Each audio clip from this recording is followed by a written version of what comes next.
कर प्रणाम तिन पाती दीनी, मुदित महीप आप उठ लीनी।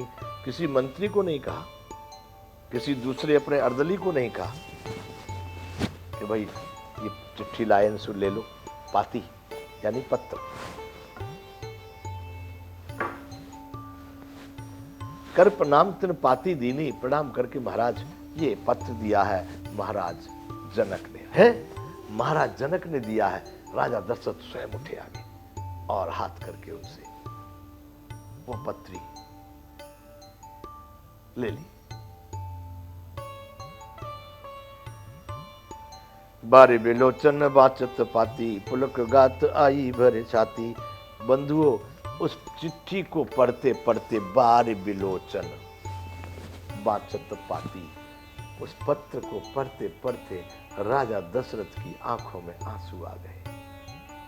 प्रेम अश्रु उनके जल से आंखें भर गई। बारे बिलोचन बाचत पाती, पुलक गात आई भर छाती।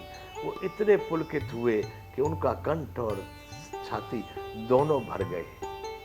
इतने पुलकित हो गए उस पत्र को पढ़ते पढ़ते। बंधु, जो उसमें समाचार लिखा था वो तो आपको मालूम है कि जो राम जी ने जनकपुर में कौतुक किया था वही उसमें लिखा था। इतने राजा दशरथ विह्वल प्रेम में हो गए कि उनकी आंखों में आंसुओं की जल भर गया। राम लखन उर कर बर चिट्ठी, रह गए कहत न खाटी मीठी। राम लखन उर, उनके हृदय में राम और लक्ष्मण है। कर बर चिट्ठी, और हाथों में उनके चिट्ठी लग रही है। राम के पास पहुंच के उनके हृदय में राम का दर्शन हो रहा है। हाथ में चिट्ठी लगी हुई। रह गए कहत न खाटी मीठी, वो खट्टा और मीठा नहीं, अच्छा या बुरा कुछ भी बोल नहीं पाए। रह गए कहतन खाटी मीठी, चिट्ठी हाथ में लगी रह गई। राम लक्ष्मण हृदय में प्रकट हो गए, कुछ नहीं बोल पाए। अच्छा बुरा खट्टा मीठा कुछ नहीं बोल पाए। पुन धर धीर पत्रिका बाची, हरसी सभा बात सुन साची। सभा दरबार में सब मंत्री सामंत, उनके सब जो लोग हैं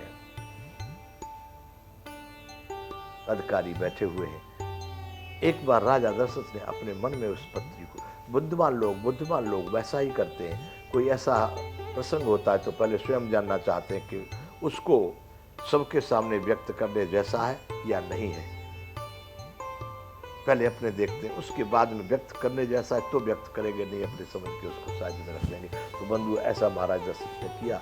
जब पहले पढ़ लिए, बहुत शुभ समाचार लगा, आनंद का, आनंद को भी आनंद देने वाला है।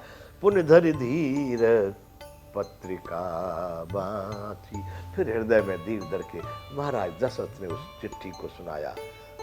और उसमें जो लिखा था इस तरह से है, आप बारात लेकर के जनकपुर आ जाए। राम जी का विवाह निर्णय हो चुका है। हर्षी सभा बात सुन साची, संपूर्ण सभा को सत्य लगा। ये बात इतना प्रसन्नता हुई, सारे के सारे दरबारी लोग बड़े प्रसन्न हो गए। इधर नगर में कहीं अपने खेल रहे होंगे, किसी कार में व्यस्त होंगे शत्रुघ्न और भरत जी। खेलत रहे तहां सुधि पाई, किसी दूत ने, किसी ने समाचार दिया होगा कि तुम्हारे यहाँ जनकपुर से राम जी की चिट्ठी आई है। आहा, दोनों के दोनों भाई आए, भरत सहित हित भाई। दोनों भाई भरत और शत्रुघ्न दोनों ये सुध पा करके, इसकी सूचना पा करके कि कोई पत्री ऐसी आई है, दोनों भाई वहां पर आए। पूछत अति स्नेह सकुचाई, तात कहाँ ते पाती आई। राजा ने पहले सभा को तो वो पत्री सुना दी थी, इन्होंने अभी नहीं सुनी थी, अभी आए थे। उन्होंने बड़े प्रेम के साथ स्नेह और सकुचा करके पिताजी से पूछ रहे, पिताजी कहाँ से आई है चिट्ठी, पत्री कहाँ से आई है। वो नहीं कह रहे कि राम जी लक्ष्मण जी अभी कहाँ पर पता नहीं, समाचार गलत हो गए इसलिए हम पहले से। आजकल के लोग बहुत डाया बन जाते हैं, होशियार पहले से कह देंगे बताइए दिखाओ पिताजी भैया ने कहा लिखा चिट्ठी, राम की चिट्ठी क्या है। लेकिन वो ऐसा नहीं बोले, जानना चाहते हैं तात कहाँ ते पाती आई, समाचार मिल जाता है भाई राम की चिट्ठी है। तो 290वां दोहा बंधु कुशल प्राण प्रिय बंधु दो अहें कहो के देश, सुन स्नेह साने बचन बाची बहुरे नरेश। भैया दोनों ठीक तो है, हमारे प्राण प्रिय बंधु दो, हमारे प्राणों के भी प्रिय बंधु, प्राणों जैसे प्यारे बंधु दोनों कुशल तो है। और पिताजी कौन से देश में है, अहा कहो के देश, कौन से देश में है वो। सुन स्नेह साने बचन बाची बहुरे नरेश, बड़े प्रेम पूर्ण भरे हुए ऐसे भरत जी के वचन सुन करके महाराज दशरथ ने पुनः उस पत्री को, उस चिट्ठी को बाचा, पढ़ा, सुनाया उनको पढ़ के। सुन पाती पुल के दो भ्राता, उस पत्री को पढ़ करके सुन करके दोनों भाई बड़े पुलकित हुए, बड़े हर्षित हुए। अधिक स्नेह समातन गाता, इतना प्रेम उनको भाइयों के प्रति उत्पन्न हुआ कि वो उनके शरीर में नहीं समा रहा है, मानो को शरीर से बाहर में प्रेम चलक रहा है। इतनी प्रसन्नता भरत और शत्रुघ्न दोनों भाइयों को हुई। बंधुओं, ये भाई भाई का प्रेम, मैं कहता हूं भी बीच में एक बार एक पत्रकार है मुंबई में, उन्होंने हमसे कहा था कि अब गीता का पाठ इसमें लिया जा रहा है पाठ्यक्रम में, पढ़ाई में। आपके यहाँ गुजरात में अब पता नहीं कौन से कौन से तक प्राइमरी में या मिडिल में 8 तक या 10 तक कहाँ तक वो गीता का पाठ्यक्रम में पाठ लिया जा रहा, गीता पढ़ाया जाया करेगा। आपका क्या विचार है। उन्होंने और भी लोगों का मत लिया था, इस्कॉन वालों का लिया था या दूसरे श्री कृष्ण भगवान के भक्तों का लिया था, तीसरों का लिया था। उन्होंने हमको भी पूछा और उन्होंने छापा भी उस पेपर में, मिड डे पेपर था लगभग, ये फर्स्ट 1-2 जनवरी की लगभग का होगा, पक्का नहीं है।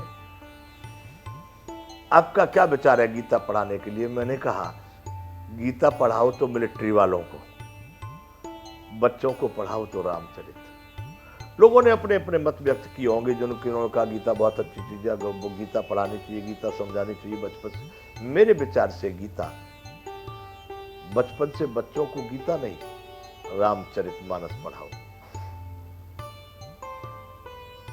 गीता खराब ग्रंथ है ऐसा नहीं, गीता नहीं अच्छा है ऐसा नहीं। मैं दोनों को ही ब्रह्म स्वरूप देखता हूं, भगवान राम को, श्री कृष्ण भगवान को। परंतु स्थिति परिस्थितियां जो है, परिस्थितिवत स्थिति का निर्माण होता है काल, स्थान और कर्ता के अनुसार। श्री कृष्ण भगवान जब आए तो दूसरी परिस्थितियां थी, राम जी जब थे दूसरी परिस्थितियां थी। और श्री कृष्ण भगवान जो गीता को जिसको बोला जाता है गीता, उसको समझने की बात है। गीता जो श्रीमद् भगवत गीता कहा गया, ये महाभारत जो हमारे यहाँ एक ग्रंथ है उसका ही एक खंड है, एक भाग है, जो कुरुक्षेत्र में युद्ध के मैदान में भगवान श्री कृष्ण और अर्जुन के बीच जो वार्ता हुई है, वह 700 श्लोक 18 अध्याय में यहाँ पर दिखाए गए हैं। तो वहाँ जो वार्ता है उसमें वक्ता कौन है। अरे बंधुओं, ब्रह्मांड का एक नंबर, अभी हमारे यहाँ कहते हैं ना प्रथम पुरुष में राष्ट्रपति, पहला नागरिक, वो भगवान सारी सृष्टि का प्रथम नागरिक, जो उसको बोलने वाला है, जो सुना रहा है, और सुनने वाला दूसरा नागरिक। उस समय अर्जुन से श्रेष्ठ कोई धनुधर के वीर, कोई विनम्र के कोई वह नहीं था, इसलिए वो दूसरा नागरिक। वह वार्ता पहले दूसरे नंबर के श्रोता वक्ता है। अब आप जो है टॉप नंबर की कोई पढ़ाई होती है, IAS IPS या जो भी पढ़ाई सबसे ऊपर वाली हो, उसको आप पहली क्लास वाले बच्चों को पढ़ाने लगे, परिणाम क्या होगा। समय व्यर्थ जाएगा, संस्कार बिगड़ जाएंगे और सही पल्ले नहीं पड़ पाएगी बात। गीता को समझने के लिए वैसे पहले उस कोटि के विद्वान लोग पढ़ें, उस पर अपना अभ्यास करें, उसको ठीक समझें, उसके बाद वो उस प्रकार के जो उसको समझने की सामर्थ्य रखते हैं उन लोगों को पढ़ाया जाए तो इसका उपयोगिता होगी। यदि ये अनर्गल लोगों को पढ़ा दी गई तो इसका बड़ा भारी दुरुपयोग भी हो सकता है बंधुओं। इसलिए ये बात आ गई कि हमने कहा था कि गीता नहीं, रामचरितमानस प्रत्येक घर में चलाओ, वो ठीक है। ये बात हमको यहां क्यों कहनी पड़ी? कुशल प्राण प्रिय बंधु दो, अह कहो के देश। इतना भाई का प्रेम, जो रामचरितमानस में भाई का प्रेम, माता का प्रेम, शत्रु के साथ व्यवहार, मैं शत्रुता नहीं कहता उसको, व्यवहार,